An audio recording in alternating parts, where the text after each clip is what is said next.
Sosok satrio pria yang viral dikirim ibu ke kantor polisi, ayah sudah meninggal dunia, ibu kewalahan.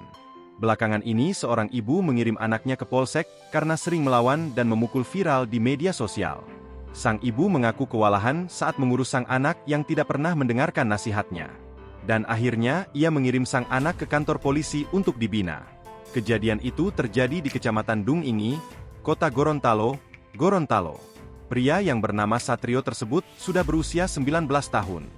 Dilansir dari Tribun News Bogor, menurut ibunya, Nurlawati Beum, putranya itu merupakan anak yatim. Nurlawati mengurus sang anak tanpa sosok suami dan mengaku kewalahan. Soalnya sudah tidak mau dengar orang tua. Soalnya bapaknya sudah almarhum.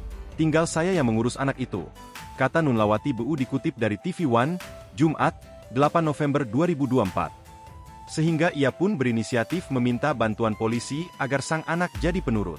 Sebab anaknya itu sering membantah bahkan memukul. Akhirnya sang anak ditahan selama 1 hari untuk dibina oleh pihak kepolisian. Ia pun mengatakan bahwa kini kondisi sang anak sudah ada perubahan dan tidak lagi melawan.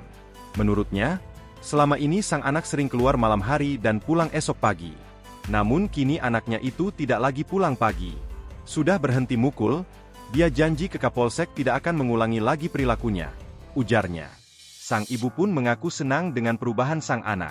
Sementara itu, Kapolsek Dung Ingi, Ibda Roy Pidu mengatakan, penahanan dilakukan untuk memberikan pelajaran pada sang anak. Sebelumnya pada video viral itu, terlihat seorang anak laki-laki menangis di kantor polisi karena tidak ingin ditinggal oleh ibunya. Anak laki-laki itu memohon pada sang ibu untuk ikut pulang ke rumah. Namun sang ibu meminta polisi untuk menahan anaknya, karena tidak pernah mendengarkan nasihat sang ibu. Polisi yang bertugas pun menyetujui dan ikut memberikan pelajaran pada sang anak. Akhirnya sang ibu pun pulang ke rumah seorang diri, sementara anaknya menginap sehari di Polsek Dung Ingi. Pada video itu, pemuda itu lagi-lagi memohon pada polisi untuk dipulangkan ke rumah. Namun polisi meminta sang anak berjanji untuk tidak melawan ke ibunya lagi. Kemudian pemuda itu pun menelepon ibunya dan berjanji tidak akan melawan lagi. Download Tribun X sekarang, menghadirkan lokal menjadi Indonesia.